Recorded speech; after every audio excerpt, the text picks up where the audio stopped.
What's up, guys? I'm back with another video. It is Meg, and like I said, I was going to try to be better at making YouTube videos, so here I am. I am here to show you guys my 2020 teacher planner. As some of you all may know, I am a brand new teacher. This is my first year of teaching. What a crazy year to start teaching, right?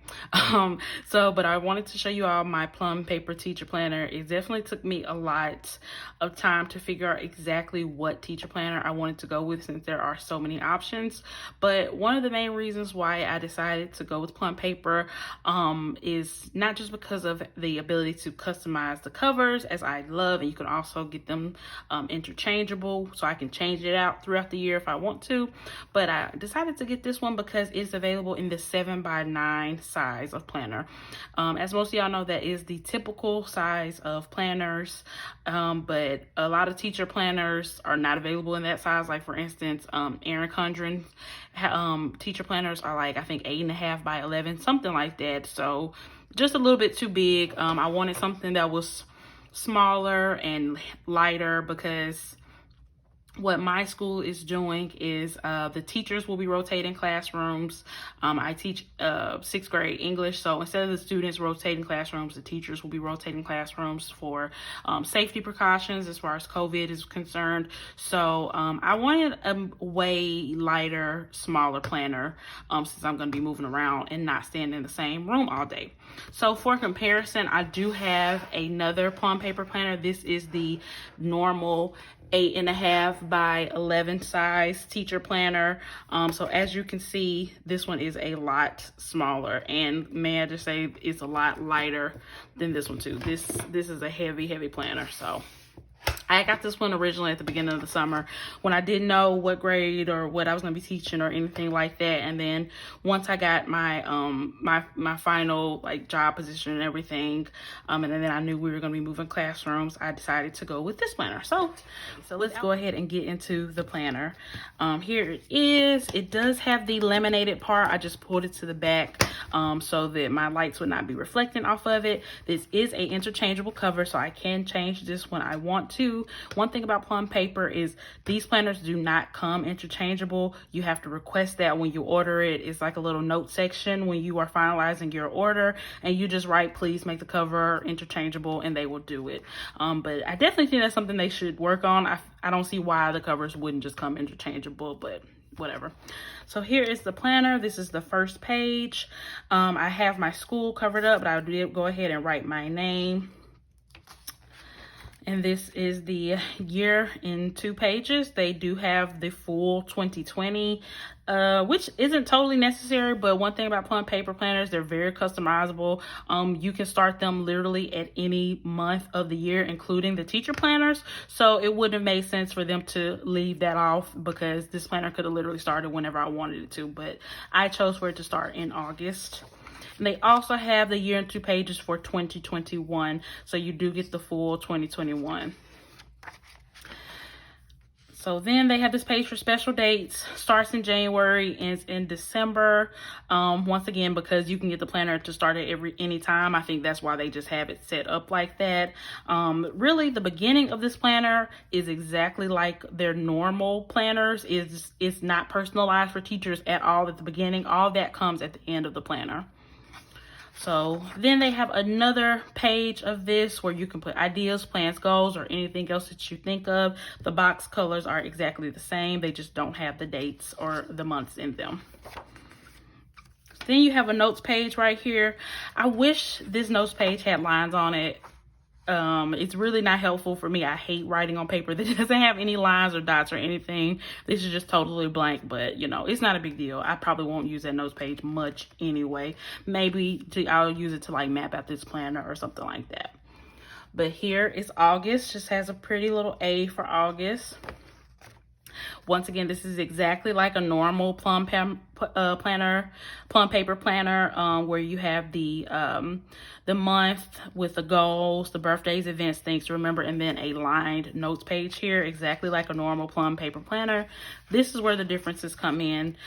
This is August. I went ahead and decorated August just because I wanted to kind of get a feel for it and kind of see what I wanted to do. I definitely think I'm going to keep the decoration in this planner more minimal than my other planner, just because I want to make sure I have room to write, and then trying to keep up with stickers and washi and all that type of stuff is definitely not going to be super easy as the school year goes on. So I'm going to kind of keep it simple. So just have some washi up here, and some stickers right there, and some stickers notating some special days. And this is how the weekly pages look. All the weekly pages pretty much look the same. The only thing that changes is the color. The color on the pages matches whatever tab that is. So for August, it's like a lime green. So you see the lime green detail up there. You see the lime green 2020. And then some small lime green lines right there. So not a lot of color, just a little pop of color, which I do like. Let's see. Then I went ahead and notated that as the first day of school. Once again, so September is like a light teal color. Here's the monthly view, and here is the weekly view. October is like a little darker teal, monthly, and then weekly. One thing about the Plum paper planner, it does, like all the other planners, even the teacher planner, you have kind of a double of some of the weeks. So you see, still in November, you see Monday the 30th through Friday the 4th. And then once you flip to December, the first week is the exact same week. So it has that in the Plum paper planner, which is something I definitely don't need. I don't need a lot of these weeks twice. So what I'm probably going to do is whichever month that week has more days of is the one that I'm going to use. So like for instance, for this one, November only has one day and the rest are December. So instead of using this spread, I'll just flip and use this spread since it only has one grayed out day from December. I'm not going to be double planning at all. So I will go ahead and speed this up and flip through the rest of the video just so y'all can see all the colored layouts for every month in this planner.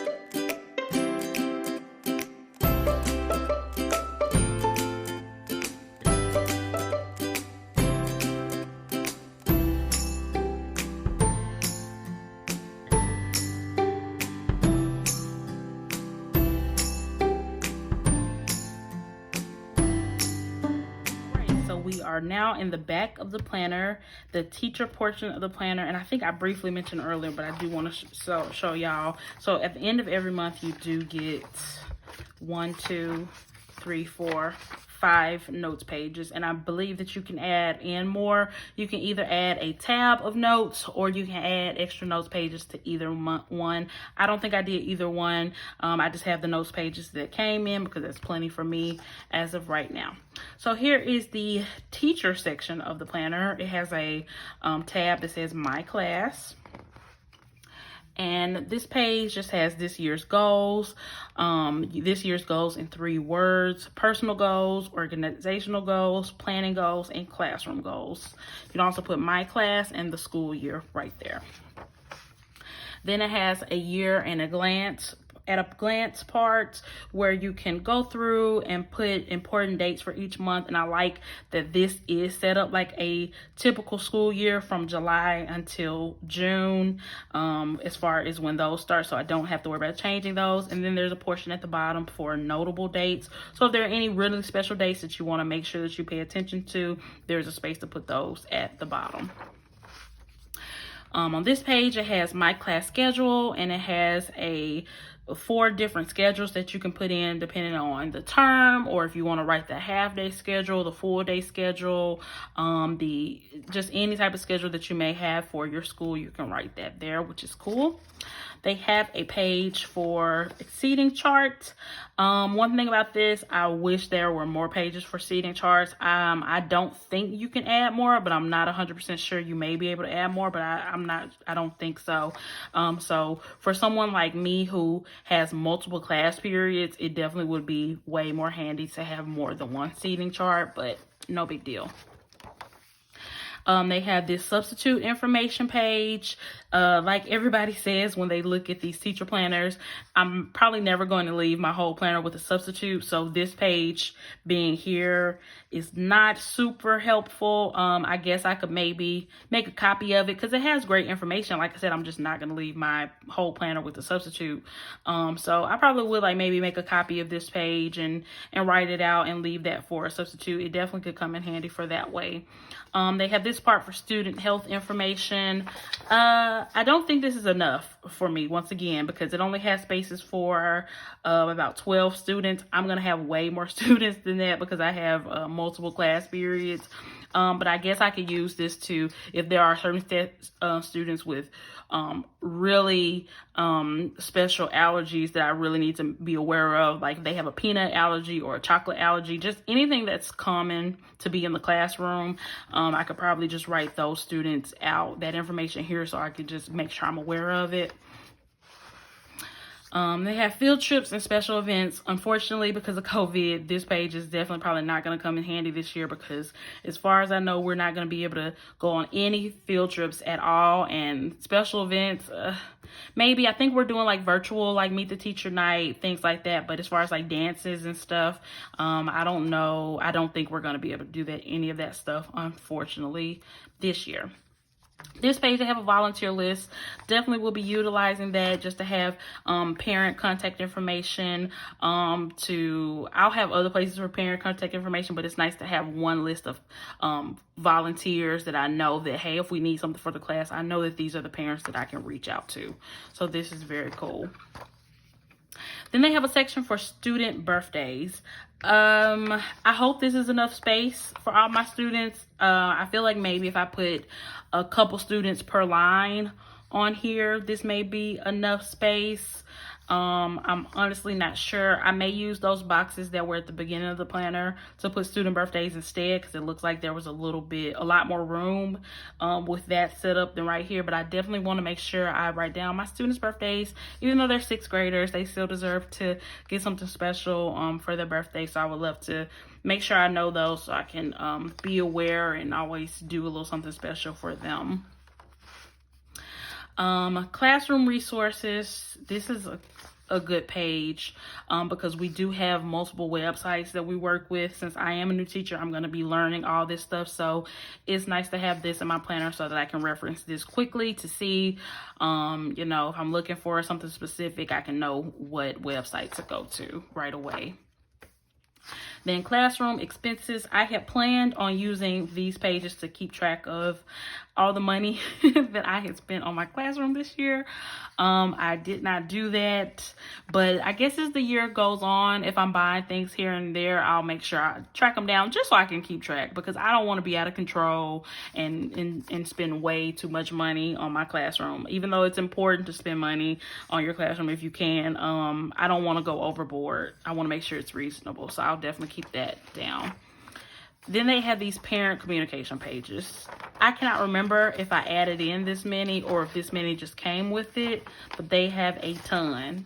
And this is going to help me keep track. And I love this because one thing that I've been learning in my new teacher training this week is that you always want to just make sure you keep a record. I wouldn't put like any details on these lines or anything because you never know who could find your planner, but I just want to make sure I have a note of, what date it was, what student it was regarding, and when I contacted them, and what the contact kind of consisted of, like a little brief summary, and then how we contacted. Was it in person? Was it email? Was it a note home?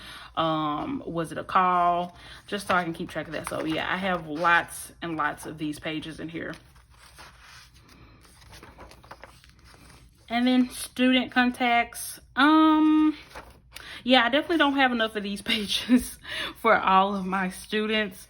I think you probably can add more of these, but I'm sure I'll have some type of Excel form or something like that with all my students' contact information in it on my computer. So I won't have to go through and write out, 80 students' information on these 2 pages. Behavior log. probably don't have enough of these pages either.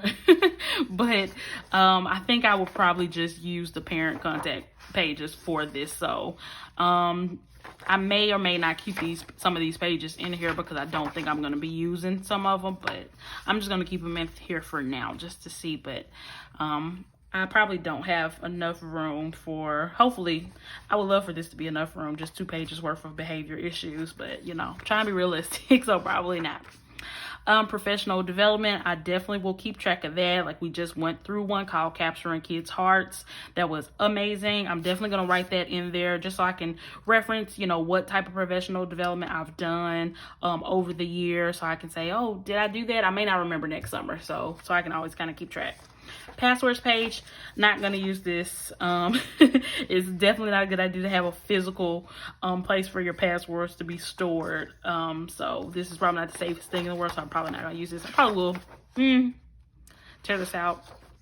And then at the end, they do have this, this past year in 3 words, how I succeeded this year, how can I improve next year, personal goals for next year, organizational goals for next year, planning goals for next year, and professional goals for next year.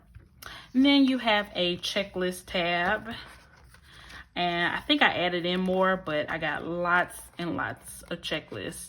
Not sure what I'm going to use this for as of yet, but I'm going to figure something out. Then after the checklist, I have some dot grid pages. I will more than likely probably use these pages for my seating charts rather than that other specific seating chart page, because I'll need at least 4. And 1, 2, 3. Yeah, okay, so I can use that one too. Maybe for my homeroom class, I can use that other one. And then for my other 3 periods, I can use these dot grid pages.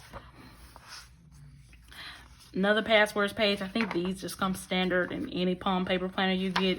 And so is the contacts page. Maybe use this site for contact information for my colleagues or something like that. Then they have U.S. holidays for 2020, 2021, and 2022. Then they have the whole year of 2022 right here. Wow, that is very far away, but I guess it's nice to be able to just look at it if you just really have to, so that's fine. And then all the teacher planners come with stickers as well. You can add additional stickers. I just got the 2 pages that comes with it, and these are specific to the elementary school planner. They do have different planners depending on if it's middle school or high school that you're teaching. They look a little, they're basically the same stickers. I think the colors just change, and maybe the middle school and high school ones just look a little more, I guess, mature, and these are a little bit more fun. Then it has these stickers as well.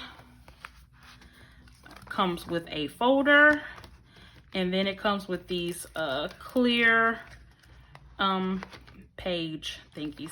I think it comes with 1, and I think I added an extra one. I think you can add 1 more for like $1.50, 2 more for something, and then 3 more if you want to. I just added 2 because I'm sure I'm gonna put my like my year schedule or something in one of these and something extra in these. So, and this is the back cover, just like the front cover, just no name on it. So that was my Plum paper teacher planner, guys. Thank you so much for tuning in. Please comment, like, subscribe if you enjoyed this video. If you want to check out Plum paper, I will have a link in my bio to their website. And comment down below what teacher planner you will be using for 2021, and I will see you guys soon.